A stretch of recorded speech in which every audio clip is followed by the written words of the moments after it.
Hello, Exit Addict here again. Just clearing up the stuff to pull the computer out. Something still at the bottom here. Ooh, charge the battery. 12 hours. 12 hours! Update the BIOS. Of course. Definitely wouldn't use a computer without updating the software. Alright, let's pull out some more cardboard. At least they packaged it well. Okay. Turn it on its side here. We're going to pull it out long ways. Okay, pull it here. It's hard to do one-handed.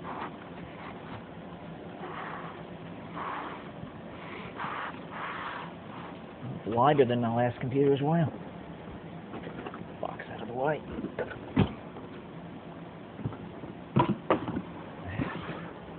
Send you half a dozen boxes with these things. More styrofoam.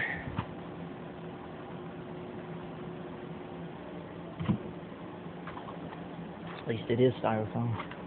Protects it better, I think. And there's that sound you love again. Oh, yeah. Open it over here. Let's turn it on its side. Ooh, nice.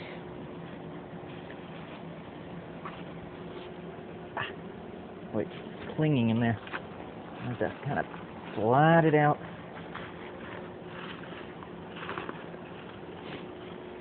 Oh, this is going to have... Wow. Nice. It's got a kind of a matte finish, like my my phone kind of has that sleek finish on it. Battery pre-install, that's good. Maybe they made it this time so you can get to the stuff without taking the entire computer apart. I think that's what they changed to. Okay. Let's look at some of these ports on the side here first. HDMI. This is weird right here.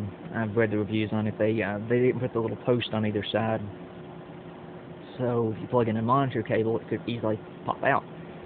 Because I think they say it looks cool, but there's enough room there. They could have easily added those posts in there so you could screw in a monitor.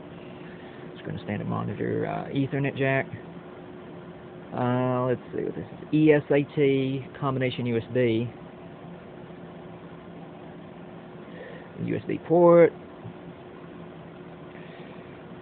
Apple likes to call it Firewire.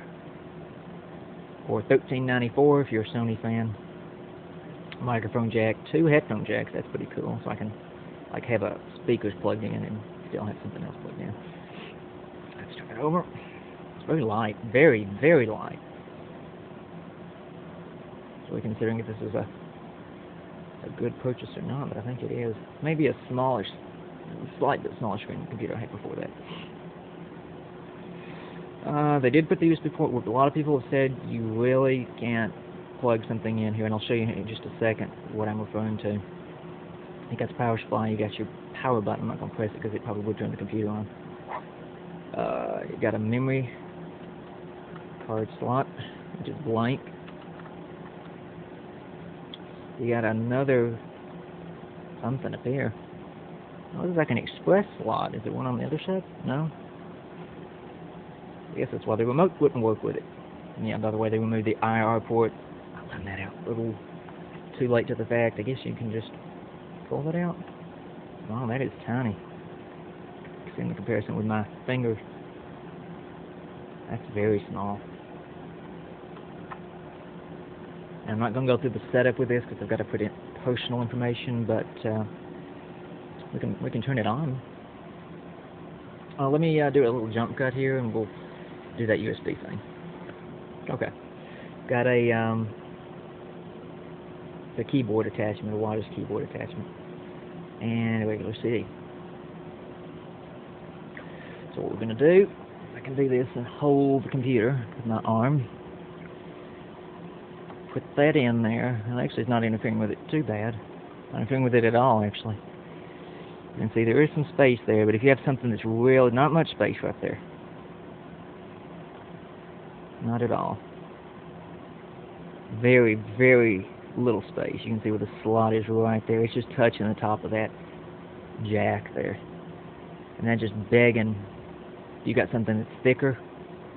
For one thing, it's going to touch the bottom of that. The advice here, this is a fix. This is a fix. Buy a little extension, a little USB extension, you know, at that long. Plug it in here. It's going to have a small connector, or get a small hub, and then plug that into that, and that way the CD is not obstructing anything. Okay, let's get it open here. They changed also the way the hinge works. It does look like a little smaller screen than the one I had before. Ooh, nice reflection. I guess there's nothing on that screen. Yeah, let's get this off. Ooh, wow. That is reflective. I opened my windows to get better light in here, and I may not need it after all. I love the way the hinge is kind of this new design. Boy, it's suddenly gotten dark outside. There we go. Has a little Windows Vista logo, which if it has Vista on it, I'm writing Dell. Because it should not come with preloaded with Vista. It should come with XP. I completely loathe Vista. And I welcome comments. Let's get this off here. And I got rid of the media buttons up here, which I've had my share of touch buttons. They don't work too well. I've got a phone Chocolate 2, Verizon Chocolate 2 that has touch buttons. It's very hard to use. The scroll pad, very good response on that scroll pad. I've heard that it doesn't have the touch pad anymore. This has just got the standard metal graphite gray type color. Looks like it's got an indicator for the charger. Now there should be some power in this thing. Even though it hasn't been used, I should be able to turn it on. Yeah, there we go. Now you see the backlit keyboard come up. Oh yeah, there we go. There's a Dell logo. I'm going to be upset. Ooh, okay, I've got to agree to some license. This is the first time I powered this thing up, so... Yay, XP! Boy, that screen is simply amazing. It looks different, I know, on the camera than it does on the... It almost looks like it's got a kind of a white hue. When the screen is completely black, you can kind of see it outlining up in here. But the screen looks completely white. It's probably a setting here I can change to fix that. Almost like you got to set up the account and all that good stuff. Looks like the same resolution as the computer I had before, but just a lot thinner. Backlit keyboard, they've moved the keys up here to, you have to press the function key and then the corresponding key, like if you want to change monitor, your Wi-Fi, battery level, display brightness. I think that adjusts the battery setting. You got your buttons right here for volume down, or mute, actually volume down, volume up, rewind, play, fast forward, eject. The eject button doesn't require an FM though, I don't believe. Let's find out if I can clean the CD off here.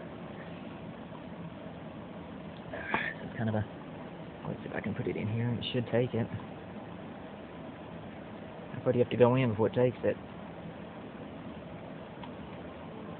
Oh, there we go. It's starting up with XP. Let's see if I can. Come on, take it. There we go. Gosh, you have to go a long way in before it takes it. Of course, it's set up. I think you just press that without even pressing on the function key. Sweet. Oh, this also has a subwoofer, so I heard. I'm not for sure where the sound would come from, though. I guess down here, subwoofer. This is a disassemble instructions on that. Open. Very wide screen.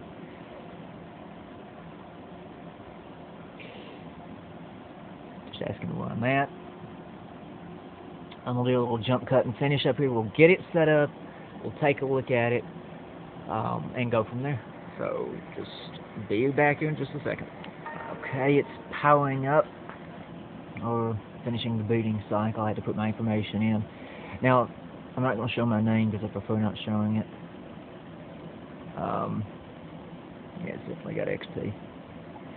Nice little thing here. If you look at the screen kind of off, you don't see the I guess it's the LED thing. I'm not used to the LED thing.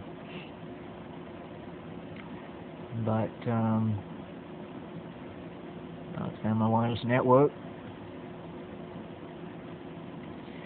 But to finish up here, it's a very cool computer. I think it's definitely a definite upgrade from the computer I had before.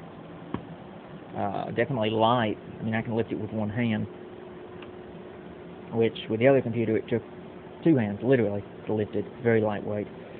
Got the subwoofer in it, of course.